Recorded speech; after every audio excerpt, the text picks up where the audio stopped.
Say no to గంజాయి అన్నాను. మీరందరూ స్పందించారు. ఈరోజు నేను గర్వంగా చెప్పగలుగుతున్నాను, మా ఏజెన్సీ ప్రాంతంలోనే కాదు, ఆంధ్ర రాష్ట్రంలో ఎక్కడ కూడా గంజాయి ఉండదు, పండించమని చాలా స్పష్టంగా ధైర్యంగా చెప్పగలిగానంటే.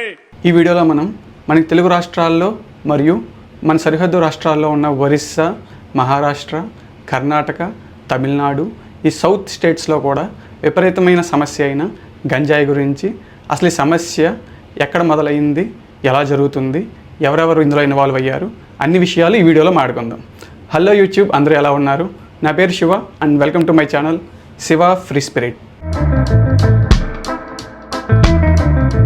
సో ఒకప్పుడు మన క్యాఫిటేరియా ఇండస్ట్రీలో కాఫీ పంటలు పండించడానికి మన ఇండియన్స్ని ఎలాగైతే బ్రిటిష్ వాళ్ళు బానిసలుగా వాడుకునేవారో, తర్వాత వేరే వ్యాపారాలకి మనుషుల్ని ఎలాగ పెద్ద పెద్ద వ్యాపార సంస్థలు బానిసలుగా వాడుకుంటున్నారో, అదేవిధంగా ఇక్కడ మనకి అరకు ప్రాంతంలో, కొండ ప్రాంతంలో పండేటటువంటి గంజాయి సాగు వల్ల, దానివల్ల వచ్చే రెవెన్యూ వల్ల, దానివల్ల బ్లాక్ మార్కెట్లో జరిగే వ్యాపారం వల్ల, దానివల్ల లాభపడే పొలిటీషియన్స్, ఈ విధంగా వీళ్ళు అక్కడ ఉండే గిరిజనుల్ని ఎవరైతే చదువుకోకుండా అక్కడ కల్చరల్ లోకల్గా ఉండే కల్చర్ని ఫాలో అవుతా, వాళ్ళ సంస్కృతి సంప్రదాయాలను ఫాలో అవుతా, అంటే వాళ్ళ కట్టుబాట్లు, అంటే వాళ్ళు ఎలా డ్రెస్ చేసుకుంటున్నారు, వాళ్ళు ఎలా అలంకరించుకుంటున్నారు, వాళ్ళు ఎలాంటి ఇళ్లలో ఉంటున్నారు, అలాగే వాళ్ళు ఎలాంటి ఆహారాన్ని తీసుకుంటున్నారు, అలాగే వాళ్ళు ఎలాంటి వాతావరణంలో ఉండాలనుకుంటున్నారు, అలాగే వాళ్ళు ఎలాంటి దేవతల్ని పూజించాలనుకుంటున్నారు, ఇలాగే ఎన్నో విషయాలు వాళ్ళు ఎంతో కాలంగా ఎన్నో సంవత్సరాలుగా ఫాలో అవుతున్న సంప్రదాయం ఉంటుందండి. సో ఆ సంప్రదాయంలో వాళ్ళు రకరకాల పంటలు పండించేవారు, రకరకాల ఇవి చేసేవారు అనమాట. సో అలాగే మనకు అక్కడ చూస్తే కాఫీ పంటలు ఎక్కువగా ఉంటాయి, అలాగే పసుపు, అలాగే కుంకుమ, అలాగే సీతాఫలం, అలాగే ఆయుర్వేదానికి చెందిన చాలా మూలికలు కూడా ఇక్కడ పండించబడతాయి అన్నమాట. కానీ అన్నిటిలోకి గంజాయి వల్ల ఎక్కువ రెవెన్యూ రావడం వల్ల అర కేజీ 3,000 నుంచి 10,000 వరకు అమ్ముడుపోతుంది కనుక, బట్ అది ఇల్లీగల్ కాబట్టి చాలామంది ఈ పొలిటికల్ మరియు అఫీషియల్ సపోర్ట్తో పొలిటీషియన్సే ఇనీషియల్గా ఈ వ్యాపారాన్ని చేసేవారండి. అంటే ఇది నేను మాట్లాడేది 1980 నుంచి 2010 మధ్యలో. సో ఇలాగ ఈ 30 సంవత్సరాలు 1980 నుంచి 2010 వరకు చాలా మటుకి పొలిటీషియన్ ఆధీనంలో ఈ కార్టెల్ జరిగేదండి. కార్టెల్ అంటే కొంతమంది సామూహికంగా కలిసి వాళ్ళకు వాళ్ళు రన్ చేసే వ్యాపారం అనమాట. మన గ్లోబల్ వ్యాపారంలో చూస్తే పెట్రోల్, క్రూడ్ ఆయిల్ ఉంది కదండి, ఇది కార్టెల్ డిసైడ్ చేస్తుంది అనమాట. అంటే కొన్ని కంట్రీలు ఎక్కడైతే పెట్రోలియం ఎక్కువగా లభిస్తుందో, లైక్ మిడిల్ ఈస్ట్ కంట్రీలు లాంటివి, వాళ్ళు సామూహికంగా ఒక కార్టెల్ కింద ఏర్పడి వాళ్ళే గ్యాలన్ ప్రైస్ ఎంతకు అమ్మాలని చెప్పి డిసైడ్ చేస్తారు.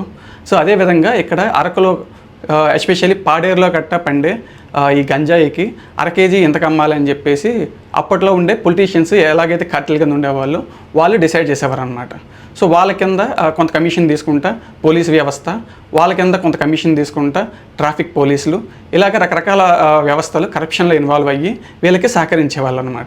ఎంత డబ్బు గురించి మనం మాట్లాడుకుంటున్నామో తెలుసుకోవాలంటే మీరు న్యూస్లో చూడండి, ఎన్ని కేజీలు దొరుకుతుందో, అన్ని కేజీలు ఇంటూ 6,000 వేసుకోండి మినిమం, బట్ అది 20,000 దాకా సేల్ అవుతుంది. బెంగళూరు, చెన్నై, హైదరాబాద్ ఇలాంటి మెట్రో సిటీస్లో అది కేజీ 20,000 దాకా సేల్ అవుతుందండి. నార్మల్గా రాజమండ్రి, ఇలాంటి విజయవాడ, వైజాగ్ ఇలాంటి ప్రాంతంలో అర కేజీ 3,000కి సేల్ అవుతుందండి. సో దాన్ని బట్టి మీరు క్యాలిక్యులేట్ చేసుకోండి అది ఎంత సంపద అన్నది. మనం న్యూస్లో చూస్తూ ఉంటాం, ఇన్ని టన్నులు, ఇన్ని కేజీలు పట్టుకున్నారు, కాల్ చేశారు అని చెప్పేసి. సో అది ఎంత సంపద అన్నది మీరే క్యాలిక్యులేట్ చేసుకోండి. మరి ఎందుకు నేను అక్కడ మనుషులు ఎందుకు బానిసలుగా ట్రీట్ చేస్తున్నారంటే, ఈ సంపద అంతా వాళ్ళ వరకు వెళ్ళట్లేదండి. వాళ్ళు ఎంత పండించి ఎంత కష్టపడినా అదంతా ఎవరైతే ట్రాన్స్పోర్ట్ చేస్తున్నారో, ఎవరైతే politicians, officials, police officers involve అయి ఉన్నారో వాళ్ళ జోబుల్లోకి, వాళ్ళ బ్లాక్ మనీలోకి వెళ్ళిపోతుందండి. సో వాళ్ళ బ్లాక్ మనీ ఎక్కడంటే ప్రాపర్టీస్, రియల్ ఎస్టేట్లో ఇన్వెస్ట్ చేస్తూ ఉంటారు. అందుకే మనకి ప్రాపర్టీ డీటెయిల్స్ ఏవి బయటకు పెట్టారనమాట. పబ్లిక్ రికార్డులో సెర్చ్ చేయడానికి అవ్వదు. కావాలంటే చూడండి, ఆ ఏరియాలో హైవేలు వేస్తారు తప్ప వాళ్ళ ఇళ్లలో లోకల్ రోడ్స్ మాత్రం వేయరు. అందుకే ఇప్పటికీ అక్కడ గర్భవతులు ఉన్నా సరే వాళ్ళని హాస్పిటల్ తీసుకెళ్ళడానికి చాలా కష్టపడాల్సి ఉంటుంది. సో ఆ లోకల్ టెరైన్ కొండ ప్రాంతం ఉండడం వల్ల అక్కడ రోడ్లు వేయడానికి కూడా కొంచెం కష్టంగా ఉంటుందన్నమాట. బట్ ఈ హైవేలు మాత్రం వీళ్ళు ఈ గంజాయి ట్రాన్స్ఫర్ కోసం వాళ్ళకి అనువుగా ఉండడానికి వాళ్ళు ఏర్పరచుకుంటున్న ఈ హైవే రోడ్స్ అనమాట. అందుకే చూడండి, ఇన్ని సంవత్సరాలుగా వాళ్ళు అక్కడ లోకల్గా ఇండిజినియస్గా పండే పంట చాలా వరకు వాళ్ళు ఎంత ఎక్స్పోర్ట్ చేస్తున్నా వాళ్ళు ఇంకా పేదరికంలోనే, ఇంకా వాటర్ సమస్య కొన్ని ప్రాంతాల్లో జీవించాల్సి ఉంటుందన్నమాట. అందుకే పొలిటీషియన్స్ చాలామంది వాళ్ళని అడ్వాంటేజ్ తీసుకుని వాళ్ళకి వసతులు కల్పిస్తామంటారు తప్ప వాళ్ళకి మంచినీటి సమస్య కూడా తీర్చలేని స్థితిలో ఈ ప్రభుత్వం ఉంటుంది, గత ప్రభుత్వాలు కూడా ఉన్నాయి. సో ఇప్పుడు మన రాజమండ్రి నియోజకవర్గం వస్తే, ఇక్కడ మన రాజమండ్రి సిటీ నియోజకవర్గంలో ఎక్కడ ఈ గంజాయి పండించరండి. మనకి వచ్చేది అరకు నుంచి మాత్రమే. బట్ ఎందుకని మన పోలీసులు ఎందుకు పట్టుకోరు అంటే, వాళ్ళు అది ఆంధ్రప్రదేశ్ నుంచి రావట్లేదు, వేరే స్టేట్ అయినా ఒడిస్సా నుంచి. వాళ్ళు ఏమంటారంటే పక్క స్టేట్ అయినా ఒరిస్సా నుంచి వస్తుంది, సరిహద్దులో లేదు అని చెప్పి పట్టించుకోరు అనమాట. మీరు ఒరిస్సాలోకి వెళ్ళి చూస్తే వాళ్ళు ఏమంటారంటే ఇది ఆంధ్ర నుంచి వస్తుంది, మా మా మా సమస్య కాదు అని చెప్పి వాళ్ళు అంటారు. మరి ట్రాన్స్పోర్ట్ అయ్యేటప్పుడు రోడ్డు దగ్గర ఘాట్ దగ్గర పట్టుకోవచ్చు కదా అంటే వాళ్ళకి అంత మిషనరీ ఉండదండి. సో వచ్చే ప్రతి వెహికల్ని వాళ్ళు ఆపడానికి అవ్వదు. అలా ఆపడానికి అయితే అక్కడ ట్రాఫిక్ జామ్ అవుతుంది, ఏ వెహికల్ కూడా కదలదు అనమాట. ఎందుకంటే ఈ పొలిటీషియన్స్ వాళ్ళకున్న వెహికల్స్ని మార్పిడి చేసి కేవలం ఇది ట్రాన్స్పోర్ట్ చేయడానికే బ్యాక్ సీట్ కింద కట్ట స్పేస్ ఏర్పరచుకొని సీక్రెట్గా ట్రాన్స్పోర్ట్ చేస్తూ ఉంటారు. అందుకే మనం చూస్తున్నాం కదా, బ్రిడ్జిల మీద కట్ట కొన్నిసార్లు కార్లు తగలబడిపోతూ ఉంటాయి, కార్లు కాలిపోతూ ఉంటాయి. ఇవన్నీ ఇలాగా కిక్కిరిసి ఎయిర్ ఫ్లో లేకుండా ఇది ఇలాగ ఇల్లీగల్గా ట్రాన్స్పోర్ట్ చేయడం వల్ల అది షార్ట్ సర్క్యూట్ జరిగి ఇలా కార్లు తగలబడిపోతూ ఉంటాయి అన్నమాట. సో ఆ న్యూస్ కూడా బయటకు రానివ్వరు. కారులో అగ్ని ప్రమాదం జరిగింది అని చెప్తారు తప్ప అది ఎందుకన్నది మెయిన్ రీజన్ ఎవరు చెప్పరన్నమాట. సో అలాగా ఆఫీసర్స్కి తగినంత ఎనఫ్ మ్యాన్ పవర్ లేకపోవడం వల్ల ప్రతి వెహికల్ని చెక్ చేయలేరన్నమాట. అందుకే చాలామంది ఈ పోలీస్ కాన్వాయిల్లో కట్ట యూస్ చేస్తూ ఉంటారు. ఎవరైనా పొలిటీషియన్స్ అటుపక్క వెళ్ళినా వాళ్ళు, లేదా ఏదైనా అఫీషియల్స్ విజిట్కి వెళ్ళినా వాళ్ళ కాన్వాయిలో వాళ్ళ ద్వారానే ఇది చాలా వరకు ట్రాన్స్పోర్ట్ అవుతుంది.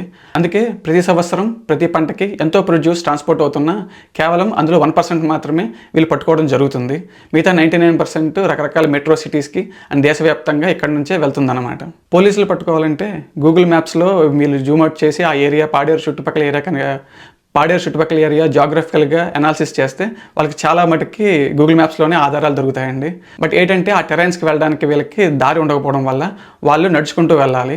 ఇక్కడ ప్రమాదం ఏంటంటే నడిచే క్రమంలో అక్కడ లోకల్ ఎవరైతే పంట పండిస్తారో వాళ్ళని నక్సలైట్ల రూపంలో ఈ ఆఫీసర్స్ని చంపేస్తారనమాట. అందుకే ప్రాణ భయం ఉన్న ఈ ఆఫీసర్స్ రోడ్డు మార్గం ఉన్న వరకు మాత్రమే వెళ్ళగలరు. సో రోడ్డు మార్గంలో కనిపించే విధంగా ఈ పంట ఉండదండి. ఈ పంట చూడాలంటే వీళ్ళు 4-5 కొండలు దాటి వెహికల్స్ వెళ్ళని టెరైన్ ఏదైతే ఉందో, భూభాగం ఏదైతే ఉందో అక్కడ దాకా నడుచుకుంటూ వెళ్ళాలన్నమాట. వీళ్ళు కాలువలు దాటుకుంటూ వెళ్ళాలి, చాలా గుట్టలు, చాలా ఎత్తులు ఎక్కి దిగుతూ వెళ్ళాలన్నమాట. సో అది సాధ్యపడదు కాబట్టి చాలామంది ఆఫీసర్స్కి ప్రాణభీతి ఉంటుంది కాబట్టి వాళ్ళు అంతవరకు వెళ్ళలేరు.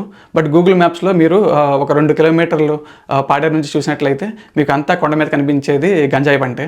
మరి 2010 తర్వాత ఏమైందిరా శివ అంటే, 2010 తర్వాత ఇది ఎలా ట్రాన్స్పోర్ట్ అవుతుంది, ఎక్కడెక్కడ ఉంటుంది అని ఆ పొలిటీషియన్స్ కింద పనిచేసినటువంటి కుర్రాళ్ళు ఎవరైతే ఉన్నారో వాళ్ళు తెలివిగా వాళ్ళకి వాళ్ళే వెళ్ళి వాళ్ళ బళ్ళ మీద అరకుకి టూర్కి వెళ్తున్నాం అనే పేరుతో టూరిజం ముసుగులో చాలా వరకు కుర్రాళ్ళు బైకుల మీద వెళ్ళి తెచ్చుకుంటున్నారండి చిన్న మొత్తంలో.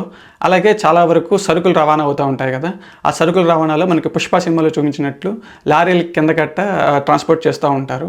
ఇలాగా 100% ట్రాన్స్ఫర్ అవుతున్న గంజాయిలో ఓన్లీ 1% మాత్రమే పోలీసులు బయటకి మీడియాకి చూపిస్తారు. తెలియకుండా 99% ఎక్కడి నుంచే దేశమంతా సరఫరా అవుతుందన్నమాట. ఈ వీడియోకి మరి ఇంతే అండి. వచ్చే వీడియోలో మరో విషయంతో మళ్ళీ కలుద్దాం. Thank you so much for watching. I will see you all in the next video.